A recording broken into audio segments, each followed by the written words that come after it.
Assalamualaikum warahmatullahi wabarakatuh. Salam sejahtera untuk kita semua. Yang saya hormati Bapak-bapak kepala desa dan ibu-ibu kepala desa se-Kabupaten Mandailing Natal, walaupun tidak semua jumlahnya ya, beberapa satu orang saja. Yang saya hormati ibu-ibu pengurus PKK yang hadir di acara pembekalan kepala desa setelah pelantikan dan yang terpilih hasil Pilkades langsung di tahun 2023 ini. Pertama-tama kita panjatkan puji syukur kepada Allah Subhanahu wa taala, Tuhan yang Maha Esa, yang dimana sampai dengan siang hari ini kita masih diberikan karunia-Nya, diberikan rahmat-Nya, diberikan kesehatannya, sehingga Bapak Ibu bisa menghadiri acara pembekalan kepala desa terpilih. Selawat dan salam kita sampaikan kepada junjungan kita Nabi besar Muhammad sallallahu alaihi wasallam. Allahumma sholli ala sayyidina Muhammad wa ala sayyidina Muhammad. Semoga kita yang berada di tempat ini mendapatkan syafaat dari Rasulullah di yaumil akhir. Bapak Ibu yang saya hormati, yang tidak bisa saya sebutkan satu persatu yang hadir di dalam ruangan ini, juga rekan-rekan media yang meliput, yang datang jauh dari Kabupaten Mandailing Natal, saya sampaikan terima kasih sudah bersedia meliput pembekalan ini. Datang jauh-jauh dari Mandailing Natal ingin melihat bagaimana sebenarnya pembekalan kepala desa yang dilaksanakan oleh pemerintah Kabupaten Mandailing Natal. Dan saya juga menyampaikan terima kasih.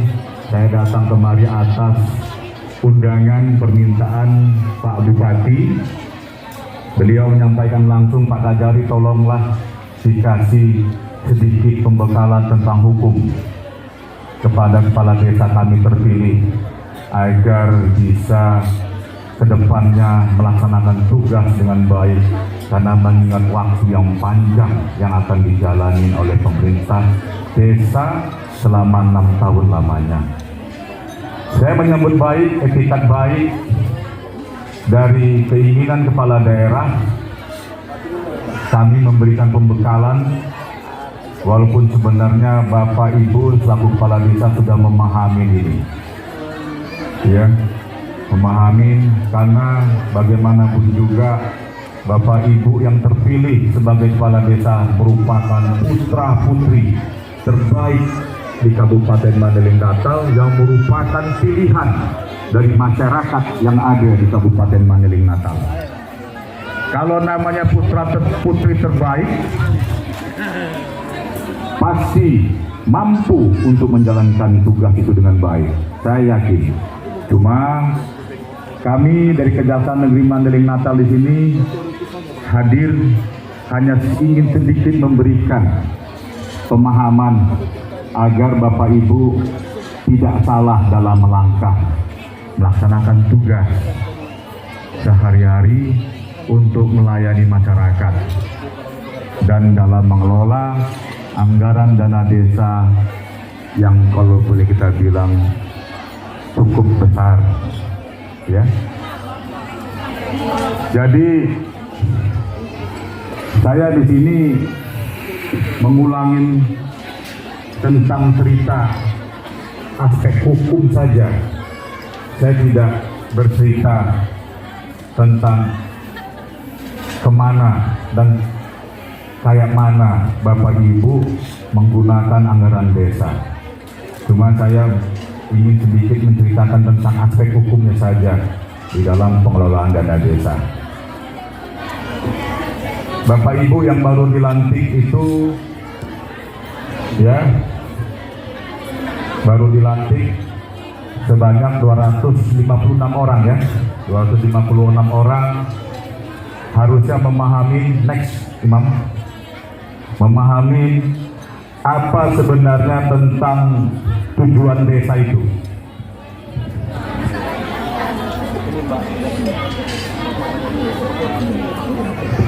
Saya mohon maaf ya, saya kalau duduk gak enak.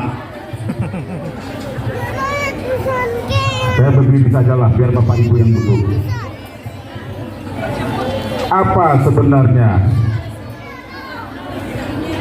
tujuan desa itu?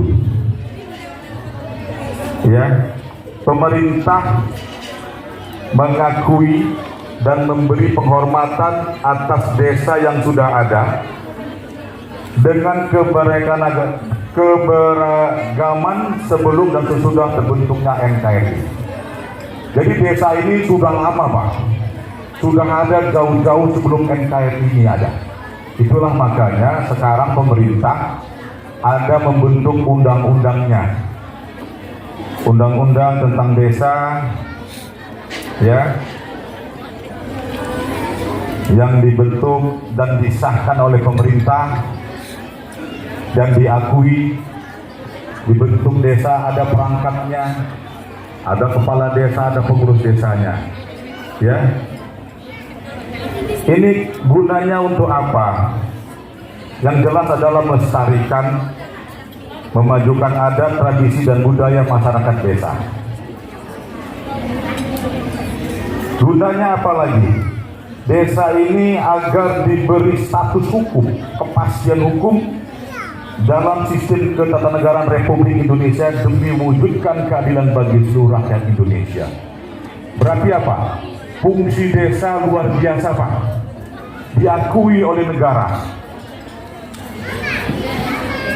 Masuk dia dalam ketatanegaraan. Jadi Bapak Ibu bersyukur dan harus bekerjalah dengan baik sebagai perangkat desa. Karena diakui Bapak, diakui, dimasukkan dalam sistem ketatanegaraan. Ya. Kemudian apa? Supaya desa bisa membentuk pemerintahannya sendiri. Desa kecil Pak namanya. Harus profesional, efisien, efektif, terbuka dan tanggung jawab. Ini yang paling berat. Bagaimana tanggung jawab? Ya tanggung jawabnya semua. Mengelola desa itu bukan hanya, mohon maaf ya, kemauan saya, kemauan gue kalau orang Jakarta bilang. Tapi ada tata kelolanya, ada tata tertibnya. Ya jangan semau gue. Makanya pemerintah ada membentuk undang-undang, ada membentuk peraturan, undang-undang tentang Kementerian Desa yang mengakui desa itu adalah bagian daripada sistem ketatanegaraan Republik Indonesia. Ada undang-undangnya Pak. Kemudian diatur lagi, ada lagi tentang tata kelolanya, baik itu pengelolaan anggaran, pengelolaan administrasinya, ada lagi, diatur lagi oleh 3 lembaga kementerian. Luar biasa desa nih Pak, potensi yang luar biasa. Jangan melihat dari Madinah yang hanya 377 desa itu. Kalau digabungkan seluruh Indonesia, luar biasa Pak potensinya. 3 lembaga, peraturan Menteri Dalam Negeri Pak mengatur tentang bagaimana mengurus desa ini. Peraturan Kementerian Desa mengatur tentang bagaimana tata cara mengurus desa ini. Kemudian ada lagi juga peraturan Menteri Keuangan mengatur bagaimana menggunakan anggaran desa yang begitu besar. Itu dia, ya. Next, penyelenggaraan pemerintahan desa ini Pak harus memiliki dasar. Yang pertama adalah kepastian hukum. Kepastian hukum yang Bapak miliki adalah yang sudah pemerintah itu tadi, undang-undang, peraturan presiden, peraturan kementerian, peraturan bupati yang sudah disetujui oleh DPRD, ya. Kemudian Bapak menyelenggarakan pemerintahan desa ini harus tertib penyelenggaraan. Nah, itu tadi seperti saya bilang, tidak semau saya, tidak semau gue, tapi ada tata tertibnya dalam penyelenggaraan. Saya paham, kami aparatur kami ya sangat memahami. Tidak semua kepala desa yang memahami bagaimana tata tertib penyelenggaraan pemerintahan yang baik. Paham saya. Ini makanya perlu diadakan ini bimbingan teknis itu, pembekalan itu. Dan kalau Bapak bisa memahami salah satu prioritas pengelolaan penggunaan anggaran dana desa itu adalah pelatihan. Agar apa? Itu tadi, tertib penyelenggaraannya, tertib dalam pengelolaan keuangannya, tertib dalam pelaksanaan administrasinya. Pak, siapapun orang yang berdiri umpamanya di depan ini, walaupun bukan saya sebagai pembicara, pasti dia memiliki latar belakang pendidikan ataupun dia memiliki bekal pengetahuan. Oleh karena itu, pemerintah Kabupaten Mandailing Natal melaksanakan ini adalah memberikan bekal ilmu pengetahuan, walaupun tak banyak, sedikit saja, tapi paling tidak Bapak sudah memahami apa itu tertib penyelenggaraan pemerintahan desa yang baik. Kalau Bapak tak tahu, paling tidak Bapak sudah punya gambaran kemana kami harus bertanya terhadap penyelenggaraan desa ini. Ya tak? Kemana saya harus bertanya? Umpamanya kami terbentur, kami nggak memahami bagaimana kami harus menggunakan anggaran. Kami nggak tahu bagaimana kami harus membentuk suatu sistem laporan yang baik. Ya kan? Makanya diberikanlah pembekalan oleh pemerintah kabupaten. Karena mengingat mungkin latar belakang Bapak ada yang tadinya wira swasta, ada yang tadinya pengusaha, ada yang tadinya berkebun sawit. Tiba-tiba masyarakat meminta Bapak karena masyarakat itu percaya Bapak Ibu mampu untuk memimpin desa mereka. Dipilihlah. Bagaimana Pak? Bapak berkebun sawit, berkebun karet, tiba-tiba harus menjalani pemerintahan desa, nggak punya pengalaman, ataupun yang punya pengalaman yang sudah incumbent istilahnya terpilih lagi menjadi kepala desa, kan kadang berpikir juga apa ketentuan peraturan yang baru yang bisa diterapkan untuk tahun yang akan datang. Bapak mungkin di sini juga nggak memahami bagaimana pengelolaan anggaran dana desa tahun 2024. Apa yang menjadi prioritas nasional? Apa yang menjadi prioritas daerah? Apa yang harus Bapak laksanakan, yang Bapak inginkan untuk masyarakat desa? Bapak nggak tahu dong? Karena kan nggak sampai sama Bapak pemikiran seperti itu, dan kami memahami. Kenapa? Dalam satu pikiran Bapak, begitu Bapak laksanakan tugas, hanya satu, bagaimana saya harus memberikan pelayanan yang baik kepada masyarakat saya di desa saya. Bagaimana saya meningkatkan kesejahteraan, kemakmuran kepada masyarakat saya. Kan itu kan? Bagaimana saya bisa mendapatkan pendapatan yang baik, menambah income bagi pendapatan desa. Kan begitu. Nggak pernah Bapak kepikiran peraturan apa, ketentuan apa. Nggak ada pernah kan?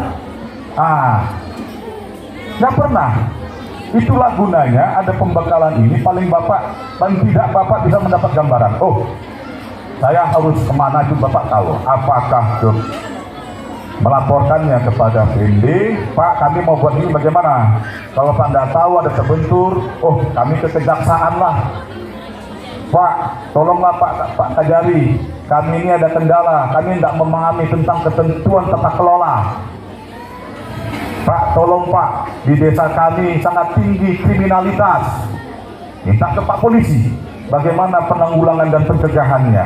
Pak, tolong Pak, di tempat kami rusuh aja pemuda-pemudi, harus ribut aja. Silakan Bapak Kodim, kan begitu kan? Ada lembaga pemerintah yang dapat membantu aparatur desa ini untuk melaksanakan tugas dengan baik. Itu dia. Kemudian apa lagi? Tertib kepentingan umum. Itu tadi. Libatkan aparatur kecamatan, Pak Camat, minta tolong Pak Camat, minta tolong sama Polsek, minta tolong sama rekan Koramil, minta tolong sama Kasat Jari atau Tinggi Kejaksaan Negeri atau ke Polres atau ke Dandim, ya kan gitu. Bagaimana bisa menciptakan ketertiban umum? Ketertiban kepentingan umum itu bagaimana? Itu dia, itu azas ya, itu azas. Azas ini paling sangat penting bagi pengelolaan desa itu. Kemudian keterbukaan.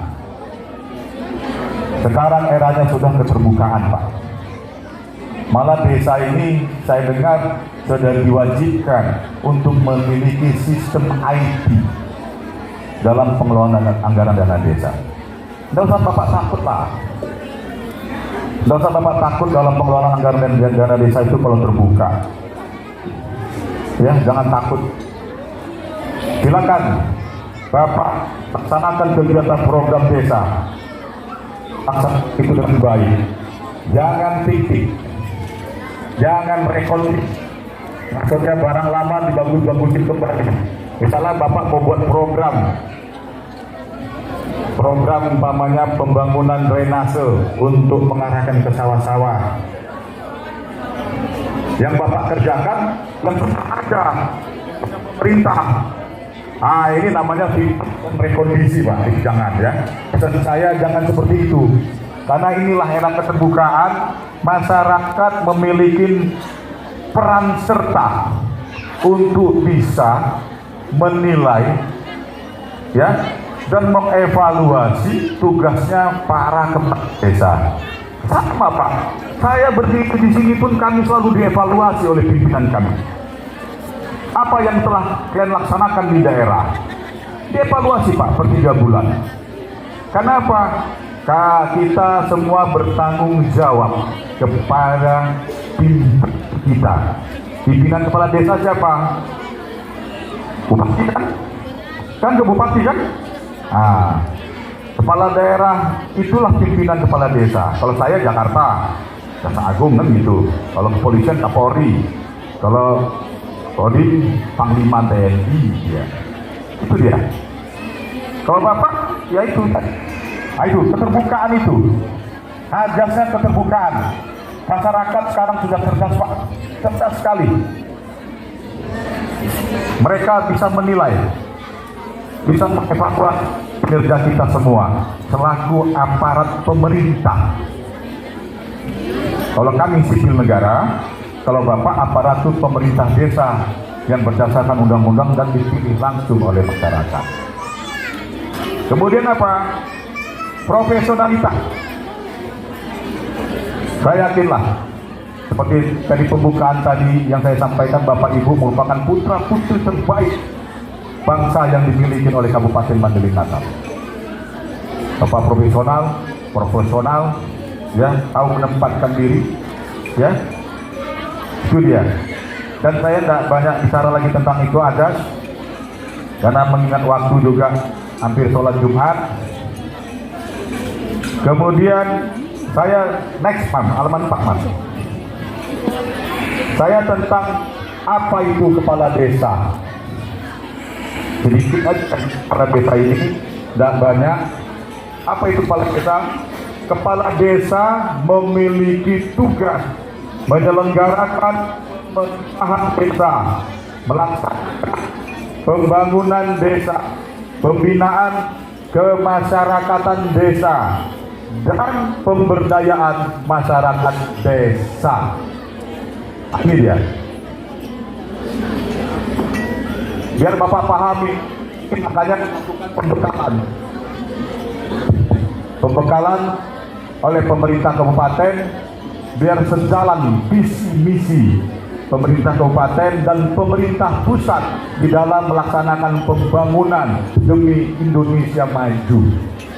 Itu dia. Ya, terima kasih. Itu dia. Itulah tugas kepala desa.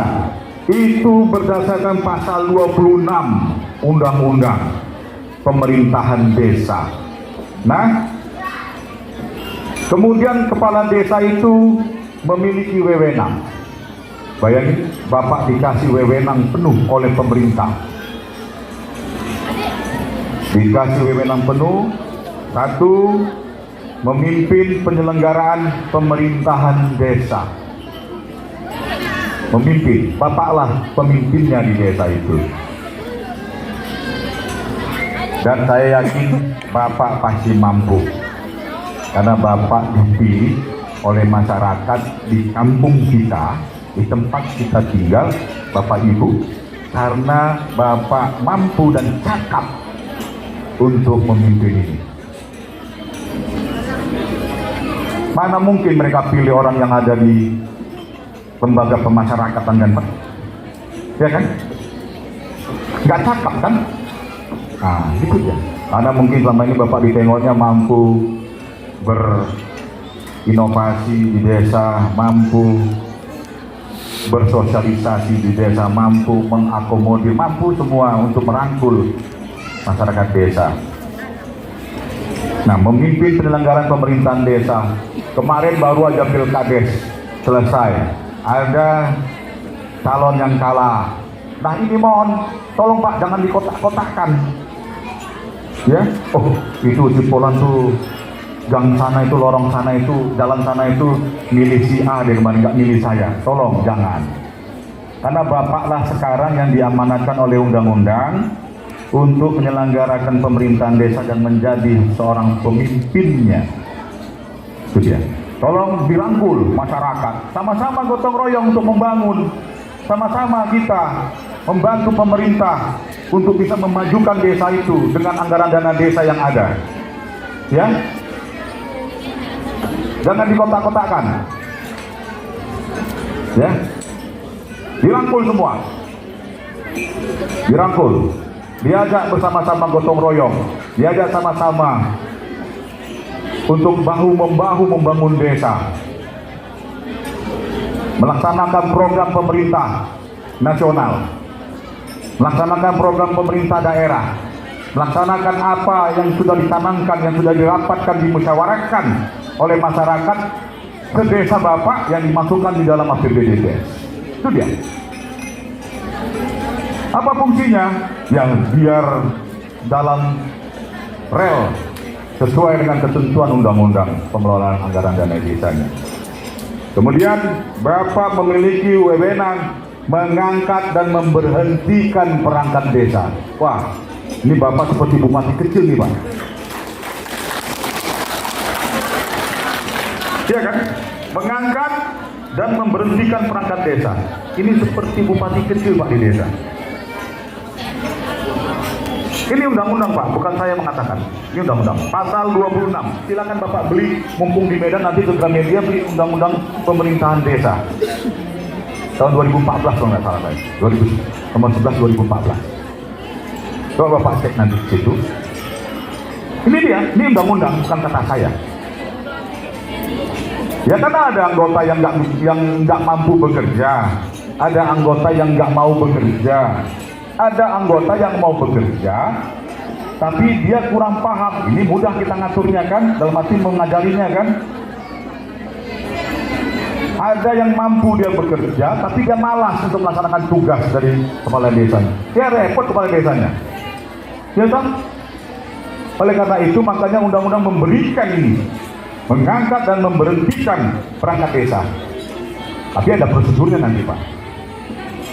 Yang ketiga, memegang kekuasaan pengelolaan keuangan dan aset desa. Ini juga dikasih Bapak wewenang penuh untuk melakukan pengelolaan. Tapi hati-hati Pak, hati-hati. Ada tata kelolanya, ada ketentuan peraturannya, ada caranya. Nah kalau Bapak nggak tahu, tanya sama Pak Camat, silakan. Nggak tahu lagi, tanya sama PMD, silakan. Dan Bapak dievaluasi itu 3 bulan sekali, dievaluasi oleh camat berdasarkan pendelegasian wewenang bupati kepada camat untuk melakukan pendelegasian. Ada itu ketentuannya. Kemudian menetapkan peraturan desa, menetapkan anggaran dan pendapatan desa, belanja desa. Banyak Pak, ya, banyak sekali. Nah yang paling penting ini Pak, membina ketentraman dan ketertiban masyarakat desa. Ini penting sekali, harus saya sampaikan daripada wewenang yang Bapak miliki adalah membina ketentraman dan ketertiban masyarakat desa. Tolong Pak, kalau ada yang ribut-ribut, tolong segera didamaikan, diambil sikap, segera dikumpulkan. Bapak pasti pahamlah bagaimana, karena masing-masing kan memiliki karakteristik desanya masing-masing ya, tidak sama kan. Mandailing dulu, Mandailing Godang dan Pantai Barat tidak sama itu, ya kan? Mandailing Pantai Barat begini modelnya, Mandailing Godang begini modelnya, Mandailing dulu begini modelnya, nggak sama karakteristik. Bapak lah yang memahami itu, makanya pemerintah memberikan wewenang pada Bapak. Untuk apa? Untuk membina ketentraman dan ketertiban masyarakat desa. Ya kalau boleh dibilang gampang-gampang susah lah ya Pak ya, ya kan?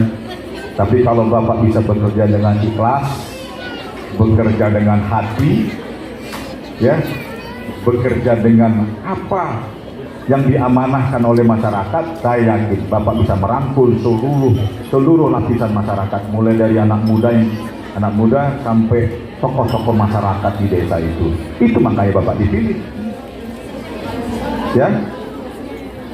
Kemudian juga yang harus bisa saya sampaikan adalah mengembangkan sumber pendapatan desa, Pak. Ini gunanya untuk apa? Ya menambah income pendapatan desanya. Saya melihat potensi Mandailing Natal luar biasa, Pak. Semua Mandailing Natal ini ada, yang belum tentu ada di daerah lain. Saya ambil contoh, Deli Serdang Pak, luas, hampir sama luasnya dengan Mandailing Natal, luas sekali. Tapi apa? Mereka tak punya potensi alam, sumber daya alamnya tak punya, nggak besar, nggak sebesar Mandailing Natal. Mereka punya pantai, Mandailing Natal punya laut, Pak. Mereka ada tuh laut, mereka ada selat, mereka ada. Tapi Mandailing Natal punya samudra, Pak. Bayangin tuh potensi yang luar biasa. Mungkin untuk masyarakat Mandailing Pantai Barat, ya, saya nggak mau misalkan bilang Pantai Barat lah, seolah-olah untuk mengotakkan dia. Karena saya selama ini mendengar Pantai Barat tuh merasa terkotakkan dia di balik gunung. Kalau saya pribadi menganggap Pantai Barat adalah Mandailing Pantai Barat. Tidak ada lagi istilah Pantai Barat, tapi Mandailing Pantai Barat, Mandailing Godang dan Mandailing dulu. Supaya apa? Supaya kita semua satu kabupaten Mandailing Natal. Itu cita-cita dulu tahun 99 dibentuknya Kabupaten Mandailing Natal, pecah dari Kabupaten Tapanuli Selatan itu, Tabakseng. Itu dia. Mengembangkan sumber pendapatan desa ini bagaimana? Tolong Bapak, Ibu berinovasi atau kreatif. Membentuk lumbung-lumbungnya apa? Misalnya di desa ini sumber dayanya emas, walaupun emas sekarang belum ada izin ya, bisa aja dan bolak-balik itu untuk didorong untuk segera dikeluarkan izin WPR itu, tapi memang belum, mungkin pemerintah lagi mengkaji itu. Tapi kalau seandainya ke depan dikasih izin, bisa desa-desa ini membuat koperasi, Pak. Membuat koperasi yang dikelola oleh pemerintah desa. Seluruh penambang rakyat itu menjual emasnya kepada koperasi desa. Jangan kemana-mana, selama ini kan jualnya masing-masing Pak. Ini contoh ya, ini sekedar contoh ilustrasi saja bagaimana mencari pendapatan. Dibentuklah koperasi desa, misalnya koperasi desa A. Di situ memiliki kelompok-kelompok kecil, WPR ada 10. Ini dikontrol dan dimonitor oleh aparatur desa. Produksi satu hari berapa, satu minggu berapa, jual sama kami. Nah kalau Bapak tanya, dari mana sumber biayanya Pak, pemodalannya? Cari Bapak angkat Pak. Atau Bapak angkatnya ke pemerintah kabupaten Pak. Karena dari keuntungan yang didapat, umpamanya dari penambang 1 gram, kita bilang 200.000 dia jual sama kita. Ini contoh, ilustrasi Bapak Ibu. 200.000 dia per gram. Kita bisa jual ke pemerintah atau ke tempat yang lain.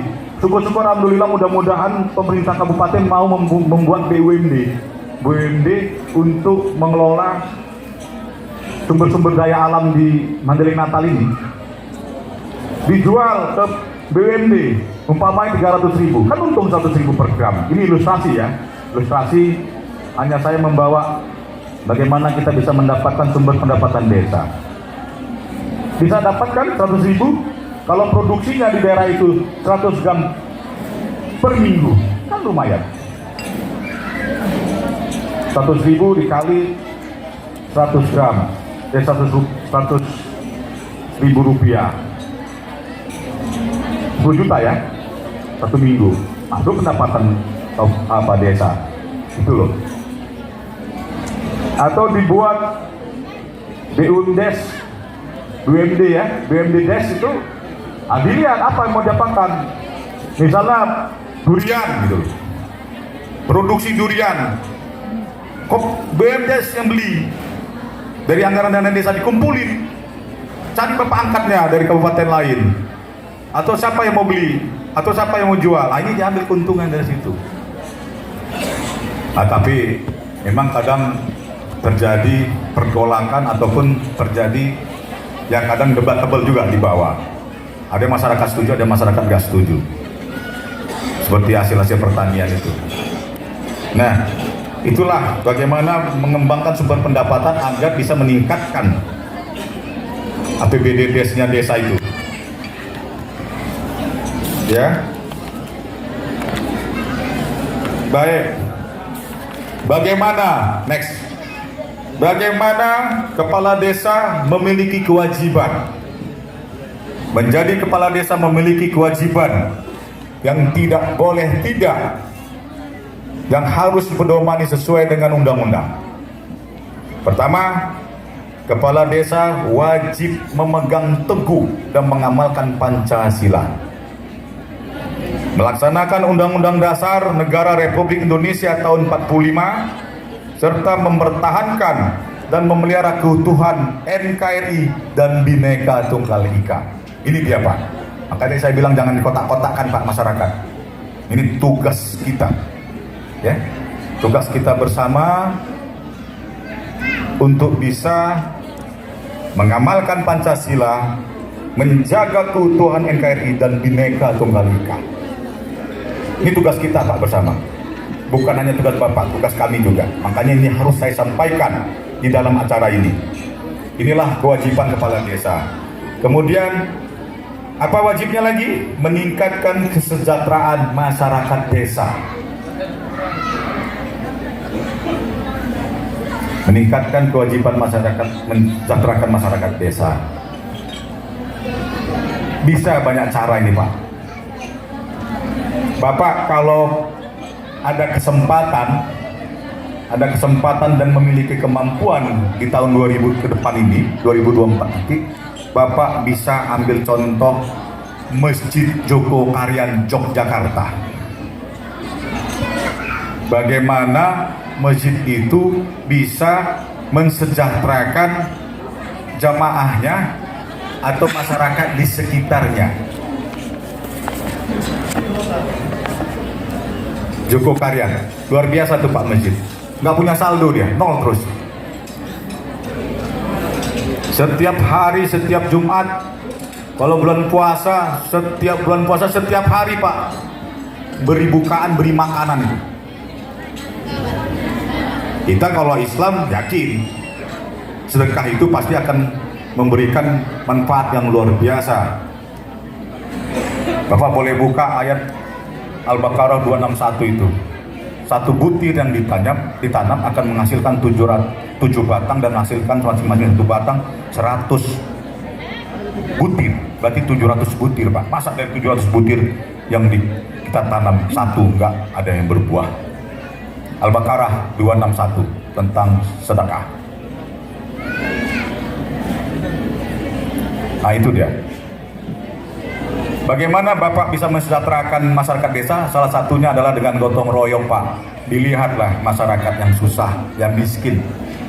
Ada, saya yakin dan percaya di suatu desa itu ada yang kaya sekali, ada yang kaya, ada yang sederhana, makmur, ada yang miskin sekali. Ah, ini tugasnya kepala desa Pak, untuk mensejahterakannya. Bagaimana caranya memobilisasi masyarakat yang kaya ini untuk mau dia bersedekah kepada masyarakat yang miskin ini. Ini saya hanya menyampaikan Pak ya, tinggal Bapak mengimplementasikan nanti di apa. Tapi saya yakin kalau mampu menggerakkan sekali saja, pasti banyak Pak yang mau melaksanakan atau meningkatkan kesejahteraan masyarakat desa ini dengan pola misalnya sedekah, atau yang dibuat Pemkab sekarang zakat Pak.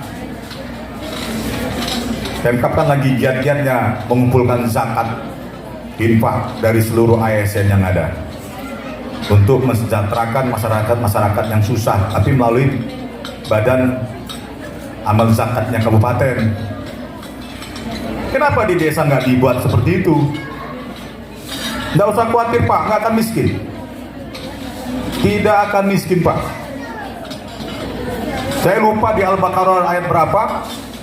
Ini saya sambilin sebentar karena menyinggung tentang kesejahteraan masyarakat desa Pak, masyarakat Bapak. Berdosa juga kita Pak kalau ada masyarakat yang nggak makan. Sebagai pemimpin, berdosa kita. Tanggung jawab kita bersama Pak. Ada di ayat 200 berapa, 270 berapa itu, setan Pak tugasnya menakut-nakutin saja orang yang mau bersedekah itu.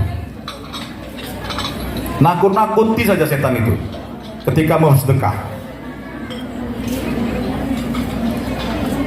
Takut rugi lah, takut hilang pendapatan lah. Paling tidak, firman Allah jelas di 61. Kau tanam 1, 700 kutumbuhkan. Nah itulah dia.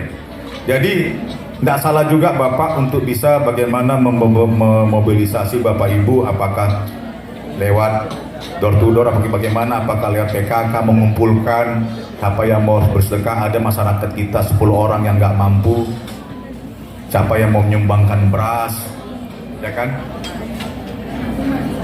siapa yang misalnya ada anaknya yang mau sekolah dibiayai. Nah itu dia, itu salah satu program untuk menyelenggarakan kesejahteraan, meningkatkan kesejahteraan masyarakat desa, membantu dia.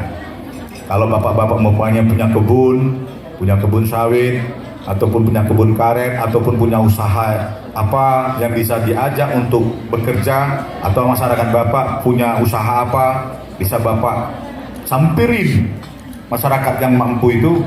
Pak tolonglah si Polan itu anaknya 5 tapi dia tidak ada kerja, bisa nggak kira-kira ikut kerja di sini, memfasilitasi lah istilahnya. Syukur-syukur bisa itu bagian daripada meningkatkan kesejahteraan masyarakat desa. Itu contoh. Kemudian apa? Kembali lagi memelihara ketentraman dan ketertiban masyarakat desa. Sama kan dengan wewenang? Itu loh. Kemudian apa lagi? Menaati, menegakkan peraturan perundang-undangan. Nah ini dia. Kita Bapak kembali, Bapak diberi kuasa yang luar biasa oleh pemerintah, tapi pemerintah tidak ingin Bapak lari daripada undang-undang yang sudah dibuat oleh pemerintah. Tidak boleh lari daripada peraturan-peraturan yang sudah dibuat. Ya. Kemudian apalagi melaksanakan kehidupan demokrasi dan berkeadilan gender. Nah ini dia, tidak boleh membeda-bedakan. Makanya ada kan ibu kepala desa yang terpilih. Nah ini salah satunya program desa ini Pak. Kemudian apalagi melaksanakan prinsip tata pemerintahan desa yang akuntabel, transparan, profesional, efektif, efisien, bersih, serta bebas dari korupsi dan nepotisme. Tolong dipahamin kewajiban Bapak ini, karena ini menyangkut penyelenggaraan pemerintahan desa yang bersih. Ya, jangan, mohon maaf Pak, ada BLT dikasih yang kaya karena dekat. Ada program pemerintah BLT, bantuan langsung tunai itu Pak, itu tetap itu ada tuh. Program pemerintah tuh tiap tahun ada. Itu salah satu masuk dalam program pengentasan kemiskinan ekstrim di prioritas penggunaan anggaran dana desa. Nah ini mohon maaf, jangan pula BLT karena yang udah ada usahanya, sudah ada pendapatannya, karena kedekatan kita kasihkan. Berdosa Pak kita. Sementara masyarakat kita masih ada yang nggak makan. Nah itu loh, maksud saya gitu. Saya ngasih gambaran seperti itu. Iya kan? Ada bantuan pemerintah yang diutamakan hanya untuk kelompok kita aja selaku kepala desa. Ah itu. Kalau saya tinggal kaji dosanya saja Pak. Jangan kaji daripada KKN-nya, korupsi, nepotismenya, tapi dosanya. Ya tidak salah kita bagi. Bagaimana caranya kita berkeadilan sosial untuk meningkatkan kesejahteraan itu. Ya, itu hati-hati Pak. Hati-hati dengan penyelenggaraan itu. Ya, kita harus transparan, profesional. Nah, itu dia. Kemudian menjalin kerjasama dan koordinasi dengan seluruh pemangku kepentingan di desa. Ini bagaimana kewajiban kita? Banyak Pak pemangku kepentingan di desa itu. Tokoh masyarakat, tokoh ulama, ya, tokoh pendidikan di desa itu yang kita miliki dirangkul Pak semua. Dirangkul, diajak kerjasama yang selama ini mungkin berseberangan. Ya kita dengan rendah hati, ya bukan merendahkan diri, tapi dengan rendah hati kita untuk bisa meminta bekerja sama membangun desa kita ke depan 6 tahun ke depan agar bisa menjadi desa yang baik.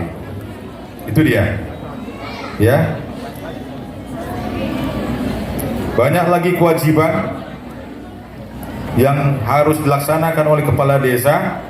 Mengelola keuangan, ya, menyelesaikan perselisihan masyarakat. Tadi ini salah satu bagian menciptakan ketertiban di dalam masyarakat. Kemudian mengembangkan perekonomian masyarakat. Ah, ini tuntutan yang paling besar oleh pemerintah tuh ini Pak. Mengembangkan perekonomian masyarakat desa. Gunanya apa? Untuk tadi itu meningkatkan kesejahteraan. Saya kembali lagi itu lagi yang saya cakapkan. Ini dia. Ini bagaimana? Bagaimana kepala desa berinovasi mengembangkan perekonomian masyarakat desa. Bapak boleh lihat apa potensi. Nah, nanti ini mungkin ada Bapak dapat pengalaman ataupun nanti entah studi banding, ya studi banding ataupun apa. Mana tahu ada program ke depan ada studi banding. Ya, nah ini dilihat apa potensi-potensi yang dimiliki, ya. Ini kewajiban Pak ya, kewajiban yang harus dilaksanakan. Kemudian apa? Mengembangkan potensi sumber daya alam dan melestarikan lingkungan hidup. Ah ini dia. Wah, melestarikan lingkungan hidup ini yang berat Pak, berat sekali.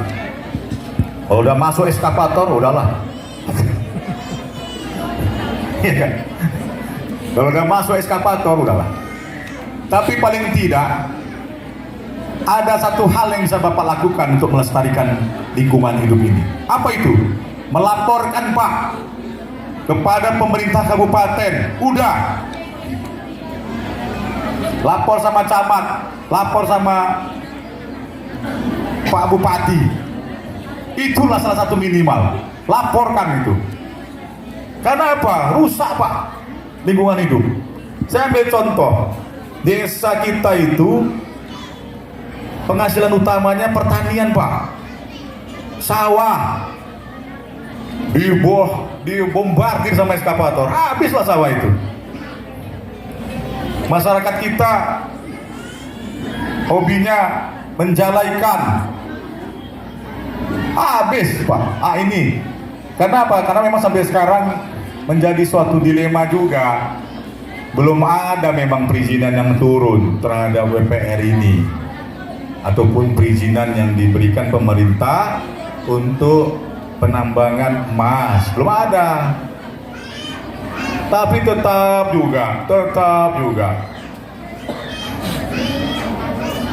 kami APH kami sita pun eskavator 3, 4, 1, 2 kami rampas pun enggak ada takut-takutnya, enggak ada bosan-bosannya. Coba luar biasa, tetap garang orang di lapangan, enggak ada masukkan eskavator 3, datang aparat, tangkap, sita, rampas negara, masuk lagi yang lain. Aduh, luar biasa Pak. Tapi minimal peran serta kepala desa itulah dia, bagaimana melestarikan lingkungan hidup, ya kan? Minimal melaporkan Pak, karena kalau menindak nggak ada daya Bapak, di eskavator pula Bapak mau orang tunan dia kan, nah, nggak ada daya Pak. Kalau kita mau halang-halangi juga nggak punya daya, ya kan? Karena mereka pemilik modal yang besar, ya kan? Jadi bisa satu-satunya jalan dari perangkat desa itu apa? Ya melaporkan. Selama ini wartawan aja yang tahu di lapangan. Saya selalu baca dari media. Media terus yang melaporkan. Nah, maksud saya ada peran serta daripada kepala desa dan perangkatnya, minimal memberilah laporan kepada pemerintah kabupaten, Pak, lingkungan di desa kami mulai dirusak. Pak, bayangkan kalau seandainya di daerah Ulu Pungkut di atas itu dirusak Pak, kering Pak, longsor Pak. Saya pernah cerita-cerita sama Pak Bupati, ada yang meminta untuk melakukan eksplorasi di daerah Ulu Pungkut itu. Syukur Pak Bupati keras, tidak, saya nggak akan kasih itu, karena itu merupakan sumber airnya Sungai Batanggadis, ya betul Pak ya, ya kan? Karena sumber airnya Batanggadis itu sana Pak Kajari, nggak akan saya kasih sampai kapanpun juga, selama saya jadi bupati. Karena kalau itu sudah dieksplorasi habis sudah. Sungai Batanggadis itu dua kemungkinan, airnya hancur atau kering. Tuh. Padahal potensinya sana luar biasa yang saya dengar. Nah itu dia. Kemudian untuk menjaga keseimbangan desa ini apa? Memberikan informasi kepada masyarakat desa. Nah ini dia ya. Itu dia, supaya bisa menyelenggarakan tugas dengan baik. Berilah informasi kepada masyarakat desa apa yang ditanya. Tapi sebenarnya Bapak Ibu tidak perlu capek-capek, karena setahu saya ada sebenarnya yang diwajibkan oleh pemerintah, ya. Yang salah satu program oleh pemerintah itu adalah membuat sistem informasi desa, Pak. Membuat sistem informasi desa. Coba membuka slide halaman 21. Bapak Ibu tidak perlu capek-capek sebenarnya. Teknologi sudah banyak. Teknologi sudah memudahkan untuk masyarakat bisa mengakses apa yang menjadi keterbukaan dalam pengelolaan desa. Udah, halaman 21 Mam. Ada. Di situ disebutkan desa harus memiliki sistem informasi pembangunan desa dan pembangunan kawasan perdesaan. Ini dia. Desa berhak mendapat akses informasi melalui sistem informasi desa yang dikembangkan oleh pemerintah daerah, kabupaten atau kota. Kerjasamanya ke sana. Itu dia. Pemerintah pusat dan pemerintah daerah wajib mengembangkan sistem informasi desa dan pembangunan kawasan perdesaan. Ini dia. Jadi desa harus punya ini, bekerja sama dengan pemerintah kabupaten. Supaya apa? Supaya masyarakatnya mudah untuk mengakses. Nah, next Mam, selanjutnya. Sistem informasi desa dikelola oleh pemerintah desa dan dapat diakses oleh masyarakat desa dan semua pemangku kepentingan. Ini dia. Inilah maksud saya, Bapak Ibu tidak perlu susah, tidak perlu repot untuk mengapakan kalau memang Bapak Ibu bisa inovasi, kreatif, Pak buat ini. Kerjasamalah dengan PMD. Bagaimana Pak mau kita buat? Supaya Pak udah pakai layar, tinggal sistem bagaimana nanti bisa dilihat, bisa dirubah, berapa penyerapan anggaran, apa program yang sudah dilaksanakan, berapa orang yang stunting, berapa banyak BLT, bisa masyarakat mengakses. Apakah langsung di kantor desa diletakkan, apakah bisa diakses melalui sarana internet, misalnya website desa. Ini harus Pak. Ini keinginan pemerintah Pak, bukan keinginan yang ngomong di sini ataupun keinginan dari pemerintah kabupaten ataupun keinginan Bapak sendiri, tidak. Tapi yang saya sampaikan ini undang-undang dan ini harus dilaksanakan. Kalau saya dengar 2024 wajib Siskedes ya. Ya kan? Wajib Siskedes kan? Siskedes itu Bapak Ibu itu langsung terkonek dengan kabupaten dan Kementerian Dalam Negeri, juga Kementerian Keuangan. Siskedes itu. Kalau nggak salah saya pernah dapat informasi seperti itu, harus terkonek dengan pemerintah pusat. Apakah dua kementerian tadi atau hanya satu kementerian? Gunanya apa? Agar pemerintah tahu berapa yang sudah diserap anggaran oleh desa A. Itu dia, bukan maksud yang lain-lain. Tidak ada mencurigai lah. Kalau menurut saya, kalau perkiraan saya, bukan masuk pemerintah pusat atau pemerintah kabupaten itu mencurigai Bapak Ibu anggarannya kemana. Tetapi pemerintah ingin memastikan bahwasanya anggaran dana desa itu telah terserap sesuai dengan time schedule yang dibuat oleh pemerintah. Contoh, 3 bulan pertama 30%. 3 bulan pertama 30%. Oh, desa A sesuai dengan relnya. 30% pas. Karena kalau masih 20% dipertanyakan itu. Triwulan ketiga, oh sudah 70%. Udah. Pemerintah tidak akan menanyakan anggaran dibuat kemana, dipakai kemana. Yang kontrol itu cuma dua Pak, camat dan pemerintah desa Pak, PMD. Itu aja. Mereka yang melaporkan sama bupati, tidak ada lain. Kemana anggaran ini? Nah, ya, baik, saya akan masuk kepada prioritas penggunaan dana desa. Next, Pak, halaman 13, Pak. Karena waktu tinggal 15 menit lagi, Pak, habis itu kita Jumatan. Saya habis ini mungkin habis, silakan sisi tanya jawab. Udah? Nah, di peraturan desa tertinggal Pak, nomor 8 tahun 2022, ini yang lalu ya Pak, dia setiap tahun itu update gitu, berubah.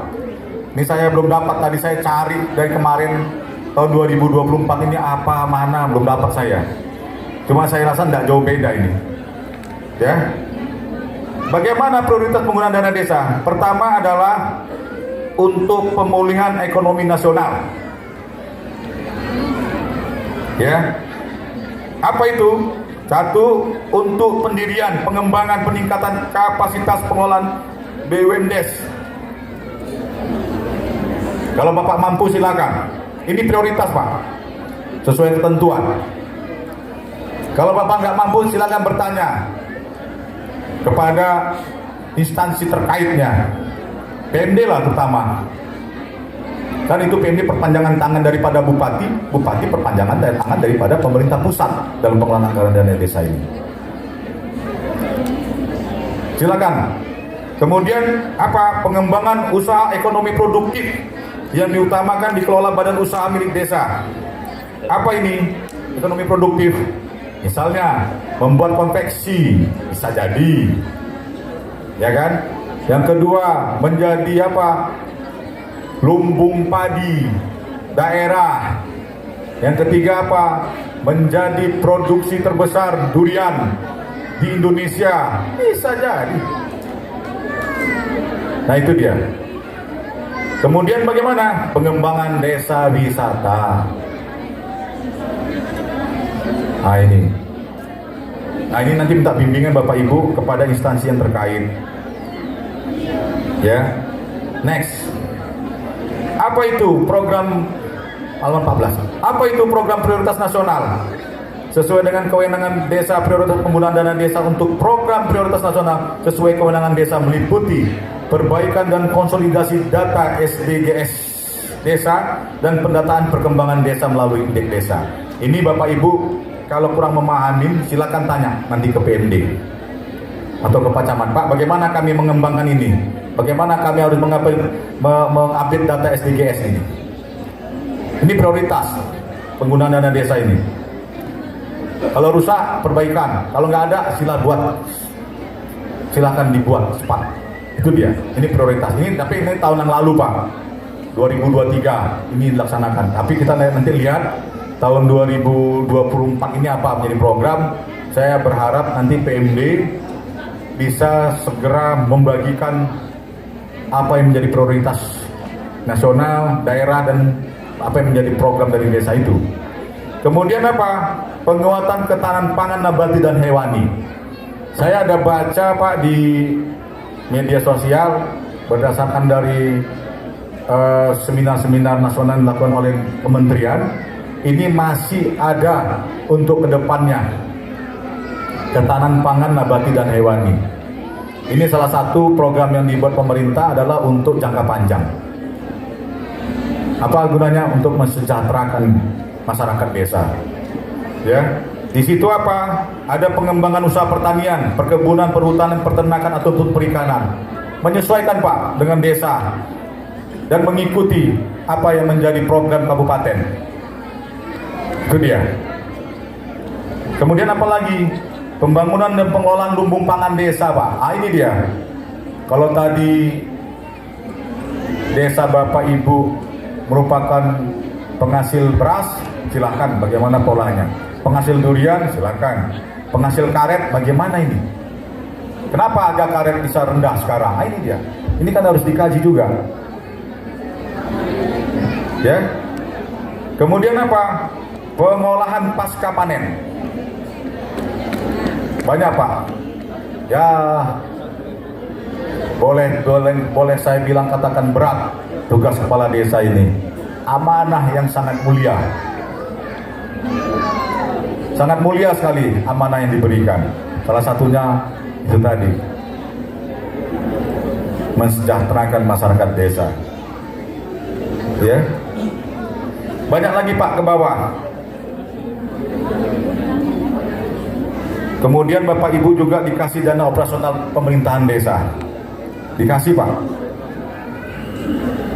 Dikasih tentang biaya koordinasi, penanggulangan kerawanan sosial masyarakat, pengamanan dan kegiatan khusus lainnya untuk mendukung pelaksanaan tugas pemerintahan desa diberikan setiap bulan. Itu dia. Jadi sebenarnya Pak nggak cukup, waktu 2 jam pun nggak cukup saya paparkan ini. Tapi karena kita mau Jumatan dan saya dialog aja, nanti saya buka. Tapi yang pasti Pak, Mandailing Natal ini memiliki potensi yang luar biasa. Saya bisa melihatnya Mandailing Natal ini miniaturnya Indonesia, miniaturnya Sumatera Utara. Harus sama-sama kita kelola dengan baik guna bisa meningkatkan kesejahteraan masyarakat. Kenapa? Bayangin, semua tambang ada, hutan masih bagus, masih banyak. Potensi karet juga luar biasa, potensi sawit juga luar biasa, dan potensi laut di Mandailing Pantai Barat juga luar biasa, potensi emas juga luar biasa. Ya, kemudian ditambah lagi, ditopang lagi dengan masyarakat yang religius, Pak. Kita percaya di mana masyarakat yang religius pasti Allah Tuhan akan memberikan rahmatnya di daerah tersebut. Ya, jadi Bapak Ibu, demikian yang bisa saya sampaikan. Ke depan apabila ada suatu problematik, kami dengan senang hati dapat membantu Bapak Ibu untuk mengatasi skala apa yang menjadi permasalahan di dalam yang dihadapi dalam pelaksanaan pembangunan desa ini. Kita berharap mudah-mudahan Bapak Ibu yang baru dilantik bisa melaksanakan tugas dengan baik yang diamanahkan oleh masyarakat dan yang dipercayakan oleh pemerintah kabupaten dan pemerintah pusat, dapat melaksanakan ketentuan-ketentuan yang ada dan mengelola anggaran dana desa yang transparan yang untuk digunakan untuk masyarakat. Demikian bisa saya sampaikan untuk sementara. Sebelum saya tutup, kalau apabila ada pertanyaan, persilakan.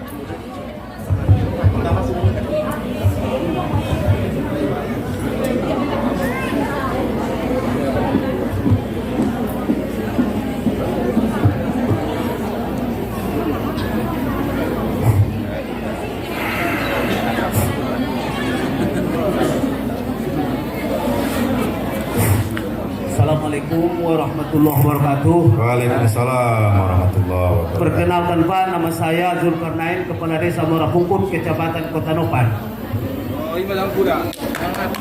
Jadi yang saya tanyakan Pak, mohon maaf, bagaimana solusi untuk menghindari intervensi, terutama titipan pengadaan barang sesuai dengan undang-undang yang berlaku?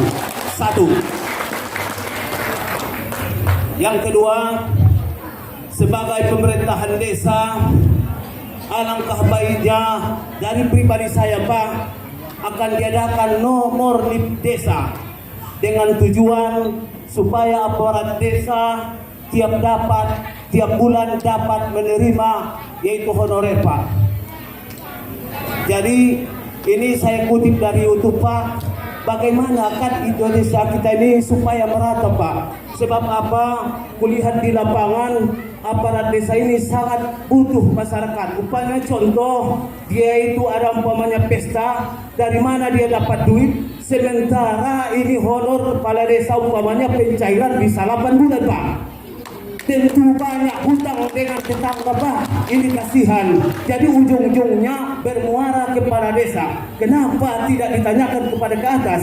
Mohon maaf Pak, kalau ini kurang pas pertanyaan saya. Berhubung ini adalah pemerintahan itu kabupaten. Jadi mohon maaf Pak, dari kesilapan saya ataupun kebablasan saya berbicara. Assalamualaikum warahmatullahi wabarakatuh. Langsung aja saya jawab ya. Jadi nggak usah banyak-banyak dulu, satu langsung. Nah, itu juga selalu ditanyakan kepada kita Pak, apakah ada titipan? Ya, titipan. Nah, kalau untuk instansi saya nggak ikut singgung yang lain ya.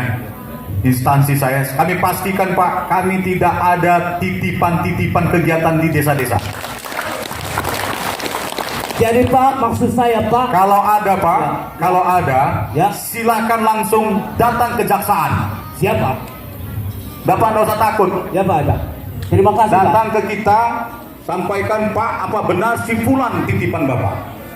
Iya Pak. Ya. Karena apa? Program kegiatan desa ini Pak, semuanya yang pelaksananya itu pemerintah kabupaten desa, kabupaten, bukan kejaksaan Pak. Iya Pak. Jadi Bapak jangan takut, kalaupun ada yang mengatakan Pak apa betul, datang ke saya pastikan tidak ada. Walaupun itu ada staf saya mengatakan Pak ini jangan Bapak takut dengan telepon intervensi ataupun ancaman. Pertanyaan saya Pak, Ya. dengan undang-undang apabila saya menolak orang tertentu bukan kejaksaan Pak, mohon maaf saya belum pernah itu dari Ya. kejaksaan Pak yang lain, umpamanya contoh dari si Anu, titipan dari lembaga si Anu, saya tolak. Maksud saya, pertanyaan saya, apakah itu bertentangan dengan undang-undang itu? Tidak, Pak. Kepala desa Pak, itu maksud Tidak. Pak. Terima kasih Pak. Tidak Pak, karena Pak yang berhak mengarahkan itu hanya pemerintah kabupaten Pak. Kenapa? Karena desa juga nggak boleh menyelenggarakan sendiri. Iya Pak. Tetap semuanya bermuara kepada pemerintah kabupaten. Tanya pemerintah kabupaten, apa betul ada kegiatan ini? Apa benar ada kegiatan ini? Tapi kalau kejaksaan enggak ya Pak ya. Cuma kalau pemerintah kabupaten silakan koordinasi sama PMD. Ya. Pak Kadis apa betul? Atau Pak Camat? Pak Camat apa betul ini? Ada kegiatan dari vendor ini. Kami dipaksa untuk ini, itu umpamanya. Ya silakan tanya sama mereka. Itu. Tapi kalau saya hanya domain kejaksaan saja, saya nggak ngurusin ke apa yang menjadi program dari Pak Bupati ya. Karena itu bukan domain saya, bukan merupakan bagian saya. Saya cuma menyatakan karena selama ini banyak yang menceritakan, menitipkan ini punya kejaksaan. Saya pastikan tidak ada Pak. Tidak ada. Kalau ada laporkan sama saya Pak. Tidak ada Pak kalau kejaksaan belum. Kalau ada ancaman ataupun teror ataupun apa mengatasnamakan kejaksaan, silakan hubungi saya Pak. Saya pasti jamin ya, saya rahasiakan orangnya yang menghubungi saya, yang menginformasikan sama saya, dan saya akan tindak anak buah saya yang menitip-nitip vendor. Percaya sama saya Pak. Karena saya juga sudah mengeluarkan surat ke Bupati yang mengatakan bahwasannya kejaksaan tidak ada menitip vendor untuk kegiatan dan pengelolaan anggaran dana desa. Baik Kejaksaan Negeri maupun Kejaksaan Tinggi yang sudah dipesankan oleh pimpinan saya, kami tidak ada nitip-nitip vendor Pak. Ya Pak. Ya, kalau ada hubungin saya, tanya nomor handphone saya, yang tahu saya Miswar ini, ada Pak Miswar. Nah Pak Miswar itu sering datang ke kantor saya untuk cerita-cerita, ngopi-ngopi, ada selalu nanya. Maaf Pak, kalau dari kejaksaan Pak sampai saat ini, alhamdulillah saya petahana juga, belum ada nerima. Tapi dari yang saya khawatirkan dari instansi yang lain Pak. Nah, itu saya nggak ikut, bukan domain saya. Silakan Bapak itu nanti koordinasinya ke cabang atau ke PMD Pak. Itu yang saya maksud. Sana, itu nggak saya lah. Iya, kan saya nggak ngurusin ke sana. Saya waktu sampai saat ini kalau tempol bagi saya Pak. Yang kedua tadi apa, tentang apa? BLT? Bukan Pak, ini tentang nomor NIM desa Pak. Hah? Nomor induk pemerintahan desa. Nomor induk? Iya, pemerintahan desa Pak. Oh, baik. Itu kan sebuah informasi yang saya dapat, keluhan atau berapa. Nanti akan saya sampaikan ke Pak Bupati agar disegerakan yang menjadi keluhan. Dan saya berharap begini, acara ini kalau bisa ada poin-poin penting yang bisa didapat dari pertanyaan-pertanyaan dikumpulkan oleh panitia ataupun pelaksana kegiatan ini, apa yang menjadi pertanyaan dari kepala desa, keluhan dari kepala desa, ini dirangkumkan menjadi suatu kesimpulan ataupun narasi apa yang menjadi keluhan. Contoh, umpamanya tadi itu satu. Yang kedua, adanya pihak-pihak ketiga yang kemudian misalnya apa, lambatnya proses pencairan. Ini keluhan-keluhan ini kalau bisa saya minta oleh panitia, ya ini segar saran aja, dirangkumkan di dalam satu tulisan ataupun kesimpulan ataupun rekomendasi yang bisa diberikan kepada Pak Bupati, supaya pemerintah kabupaten tahu. Bukan selama ini kan buat acara gitu selesai. Nggak ada rekomendasi yang bisa dihasilkan. Tidak ada suatu hasil yang bisa didapat. Tidak ada tindak lanjut yang bisa kita peroleh dari kegiatan ini. Selesai pulang acara, pulang. Ya kan? Selesai. Padahal banyak keluhan-keluhan kepala desa yang bisa tersampaikan melalui forum-forum seperti ini yang dicaturkan, harusnya ini ada panelisnya nih, ada tukang catatnya ini, dicatat apa yang menjadi keluhan, ini yang dibawakan kepada pemerintah kabupaten. Pak, ini hasilnya, ini follow up-nya yang ada di acara pembekalan kepala desa yang diadakan di Medan. Apa itu? Ada 10 poin keluhan-keluhan. Contoh umpamanya telatnya pembayaran, telatnya tadi apa tuh? Enika. Nomor induk desa Pak, pemerintahan desa Pak. Nomor induk pemerintahan desa. Ya. Ya kan itu. Dengan tujuannya supaya umpamanya ada atau bank yang tertentu yang mengelola yang bisa mengeluarkan per bulan untuk aparat desa Pak. Iya. Itu maksud tujuannya Pak. Iya. Dan ini harusnya ada panelis ini. Harus ada panelisnya oleh panitia untuk mencatat di setiap session ada keluhan-keluhan dicatat dan ini disampaikan kepada pemerintah kabupaten. Oke, ada lagi. Nanti akan saya sampaikan Pak ke Pak Bupati. Oke?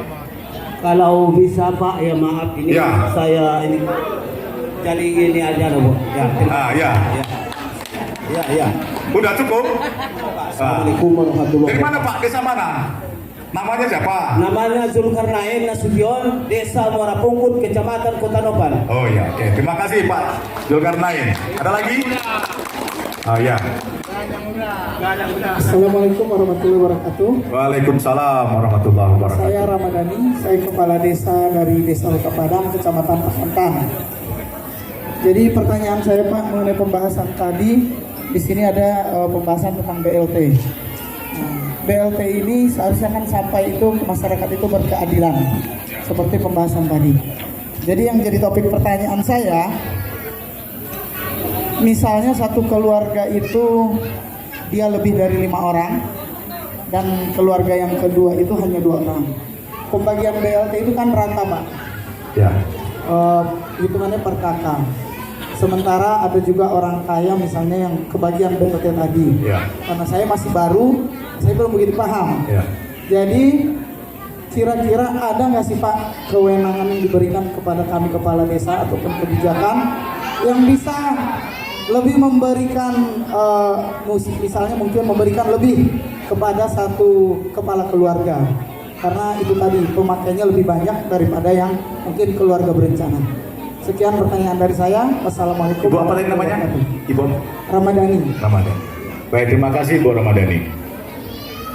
Kalau masalah BLT ini kan yang bisa menilai yang miskin itu kan kepala desa ya.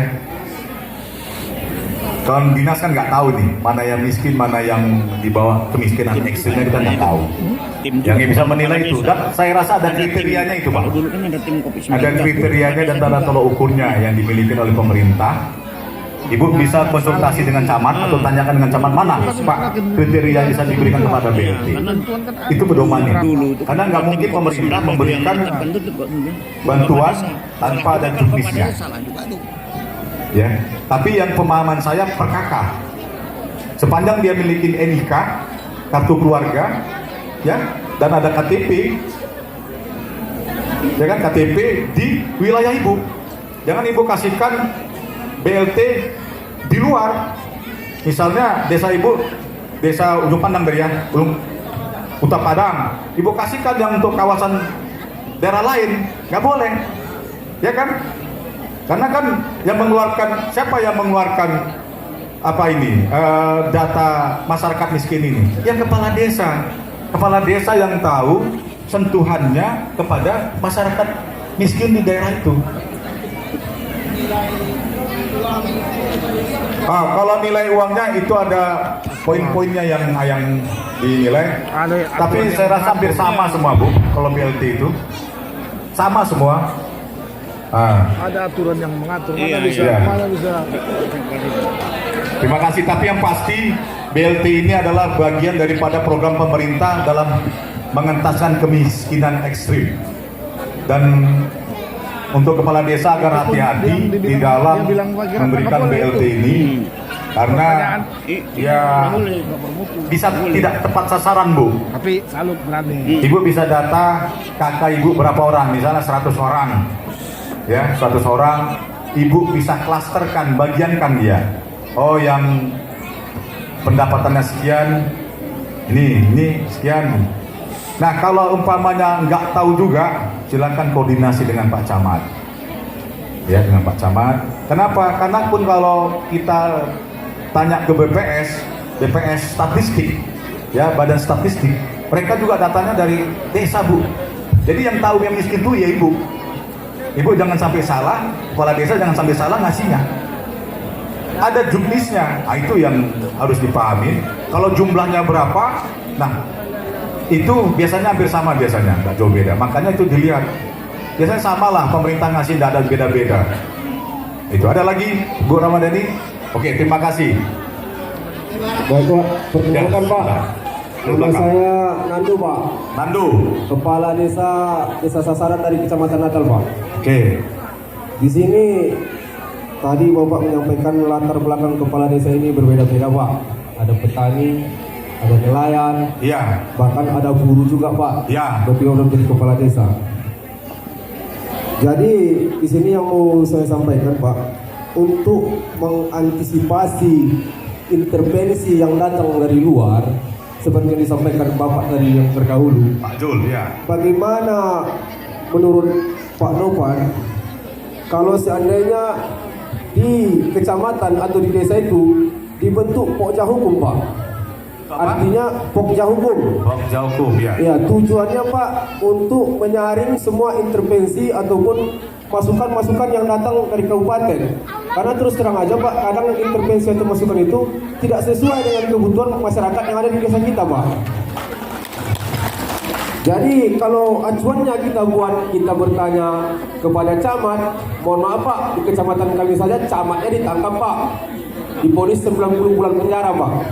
Kepala desa pun ada juga yang ditangkap Pak. Ya. Jadi tujuannya tadi dibentuk pokja hukum untuk menyaring semua masukan yang datang dan untuk memutuskan mana yang terbaik untuk dilakukan di desa. Begitu juga dengan pokja humasnya Pak, agar desa itu tahu apa-apa haknya dari perusahaan-perusahaan yang ada di lingkungan desa itu Pak.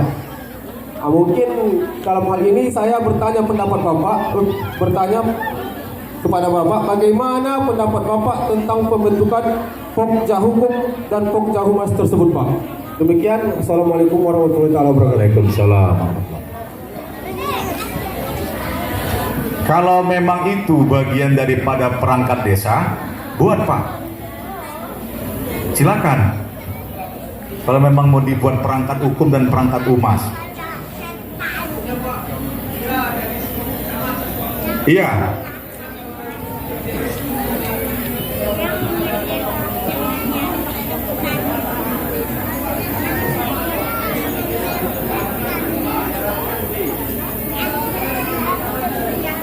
Iya. Jadi ngumpulnya kan di kecamatan Pokja itu kan? Pokja kan? Saya memang baru kali ini mendengar ide ini, ingin dibuat Pokja hukum dan Pokja humas di kecamatan yang mewakili dari seluruh desa. Ya. Seluruh desa. Nah, kalau sekarang kan yang susah itu kan nanti begini Pak. Sistem pendapatannya Pak, sistem penggajiannya. Hah? Oh silakan, nggak apa-apa, silakan nanti konsultasi dengan PMD. Kami mau buat ini bilang. Cuma sebenarnya ya kami di kejaksaan pernah menawarkan kepada PMD agar dilakukan MOU dengan kejaksaan untuk pendampingan hukum dan jaga desa. Ya, jaga desa. Dan jaga desa itu tidak ada dimintai seperak pun Pak sebenarnya. Ya. Jadi sebenarnya kami juga membuka konsultasi hukum, konsultasi pendampingan hukum ataupun memberikan pendapat hukum.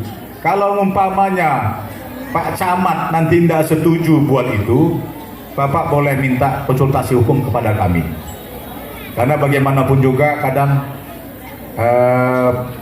mohon maaf Pak, permintaan-permintaan dari yang menjual-jual nama kejaksaan ini kan banyak. Ya kan? Banyak sekali, atas nama Kajari, atas nama Kasih ini, sebenarnya nggak ada tuh Pak. Kan Bapak berharap dengan adanya Pokja hukum, bisa Pokja hukum yang tampil ke depan, kan begitu. Ada Pokja humas yang menyampaikan, kalau tidak ada itu kan gitu.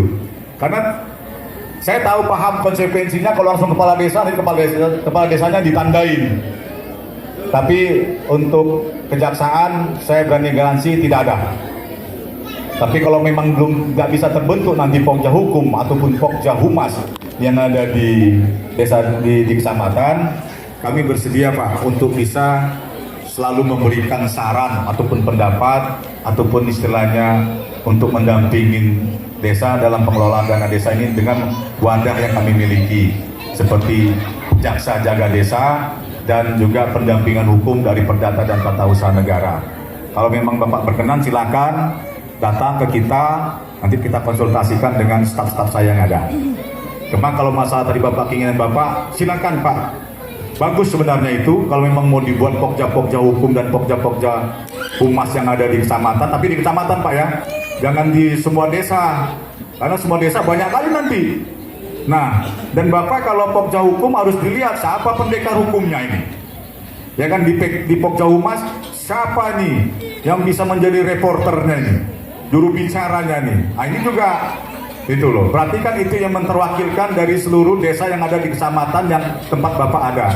Silakan Pak, nggak masalah, itu suatu inovasi, boleh aja, boleh saja, nggak apa-apa. Tapi tetap bertanyalah pula kepada pemerintah kabupaten.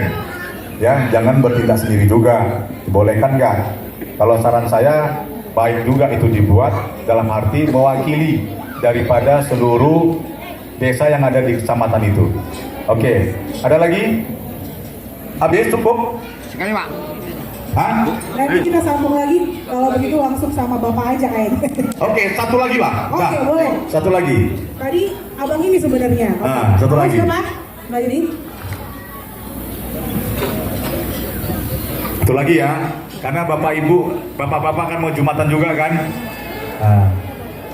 Bismillahirrahmanirrahim. Assalamualaikum warahmatullahi wabarakatuh. Waalaikumsalam Nama warahmatullahi saya wabarakatuh. Jia Ulham. Saya dari Desa Kebuyung, Muara Tengah, Kecamatan Muara Ngada. Pertanyaan saya satu aja Pak, menselaraskan program nasional dengan kebutuhan desa.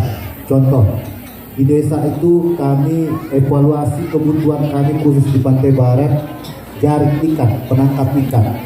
Nah, ketahanan pangan merupakan salah satu prioritas penggunaan dana desa untuk 2023. Iya. Kenapa kok datang bibit Pak? Itu aja. Kenapa? Kok datang bibit? Bibit, oke. Padahal kebutuhan Pantai Barat itu bukan bibit, tapi Ya. alat penangkap ikan. Tapi yang datang bibit-bibit. Baik. Itu saja. Itu aja Pak. Baik. Assalamualaikum warahmatullahi wabarakatuh. Kalau itu apanya Pak Bupati ya, programnya pemerintah kabupaten ya, bibit itu ya, mungkin jangka panjang yang beliau pikirkan, bukan jangka menengah ataupun jangka pendek. Tapi kalau memang sebenarnya kalau kita baca peraturan kementerian itu, ya ketahanan pangan hewani dan nabati Pak, nabati dan hewani. Bisa Pak dua-dua laksanakan? Nggak harus satu, boleh kok dua-dua. Dan loh, sebenarnya harus dua-dua dilaksanakan tuh Pak. Supaya apa? Supaya anggaran dana desa itu tepat juga sasarannya untuk ketahanan pangan. Ketahanan pangan yang masuk pemerintah adalah memberikan efek ekonomi yang baik. Mungkin pemerintah kabupaten menginginkan 5 tahun ke depan Madinah itu menghasilkan apa? Mungkin ke depan pemerintah kabupaten menginginkan Madinah itu menjadi lumbung ketahanan apa? Gitu loh. Ya kan? Yang ngetren di Madinah kan durian ya kan? Kan durian tuh ngetren, duriannya apalagi duriannya Padang Jaya ya. Duriannya Siabu dan duriannya Malintang, saya makan itu luar biasa. Sebenarnya Pak harus dua-dua itu dilaksanakan, bukan satu. Karena di situ kalau di undang-undangnya ketahanan pangan, hewani dan nabati. Dan loh, bukan pilihan dia. Kalau di ketentuan undang-undang bagi kami, kalau nggak pakai koma, dia wajib Pak. Tidak satu, dua. Cuma ini memang tak pernah terpikirkan oleh pemerintah kabupaten, ya tidak pernah mungkin terpikirkan oleh desa, yang terpikirkan hanya bibit sejak tiap tahun.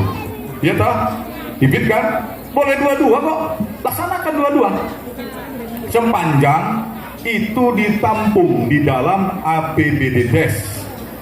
Jangan nggak ditampung dalam APBD deh. Tahun depan silakan kalau mau dibuat itu, nggak masalah.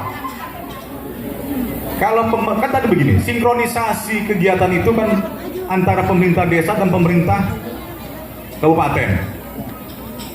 Pemerintah pusat memberi amanat kepada undang-undang, di dalam undang-undang kepada pemerintah kabupaten, desa dan pemerintah memberi amanat, buat prioritas penggunaan dana desa itu dibuat untuk kegiatan ketahanan pangan nabati dan hewani. Dibuat. Nabati apa? Pemerintah kabupaten ingin membuat lumbung penghasil karet umpamanya. Pemerintah ingin membuat penghasil sawit ke depan. Pemerintah kabupaten ingin membuat penghasil apa umpamanya? Padi. Kan padi nggak semua ya, karena Madinah ini lebih cenderung ke tanaman keras ya. Tapi pun nggak ada tanaman padinya, ada. Coba bisa. Nah, yang hewani apa? Misalnya Mandeling Pantai Barat. Kami Pak mau prioritas untuk nangkap ikan. Silakan desanya berkonsultasi. Pak, kami mau buat ini. Silakan, nggak apa-apa. Tanyakan, masuk. Tapi yang paling penting masuk di dalam APBD Des. Kalaupun tidak ada masuk, segera dilakukan perubahan, diajukan ke pemerintah kabupaten. Itu dia ya. Nggak boleh Pak, bukan nggak boleh, boleh. Nggak harus berikut, nggak harus misalnya bibit ya juga, hewani iya juga. Misalnya mau bikin bibit ikan, silakan nggak apa-apa. Mau bikin tadi untuk jala, silakan nggak apa-apa. Kebutuhan untuk tanaman pangan, boleh aja. Misalnya mau apa, mau apa namanya bibit apa kambing, ya untuk apa ternak kambing boleh, ternak sapi boleh, nggak apa-apa. Sepanjang itu memang diatur di dalam APBD Des, terutama mengacu pada undang-undang ketahanan pangan tadi itu, undang-undang pemerintahan desa tadi itu salah satunya prioritas penggunaan anggaran dana desa dalam skala nasional. Ada lagi? Cukup? Sebenarnya memang kalau dibuka semua mau ini. Cuma memang waktulah Pak yang menterbataskan kita, mengingat sudah mau sholat Jumat, kita persiapan. Tapi pesan saya satu Pak, pesan saya satu, saya berharap Bapak Ibu yang sudah dilantik menjadi kepala desa, jalankan amanat dengan baik. Ya, amanat yang diberikan oleh pemerintah, yang diberikan oleh masyarakat, tolong dijaga dengan baik, kelola anggaran dana desa itu dengan baik, karena pemerintah memberikan anggaran dana desa adalah untuk mensejahterakan masyarakat di desa Bapak Ibu, ya. Dan saya berharap Bapak Ibu setelah mengembalinya ke Mandiri Natal dalam keadaan sehat, selamat. Dan yang paling penting, jangan lupa kita senantiasa berdoa kepada Allah Subhanahu wa taala, Tuhan Yang Maha Esa, supaya Kabupaten Mandailing Natal selalu diberikan rahmat, keberkahan oleh Allah sebagai kabupaten yang berlimpah ruah dengan sumber daya alamnya. Akhirul kalam, assalamualaikum warahmatullahi wabarakatuh. Waalaikumsalam.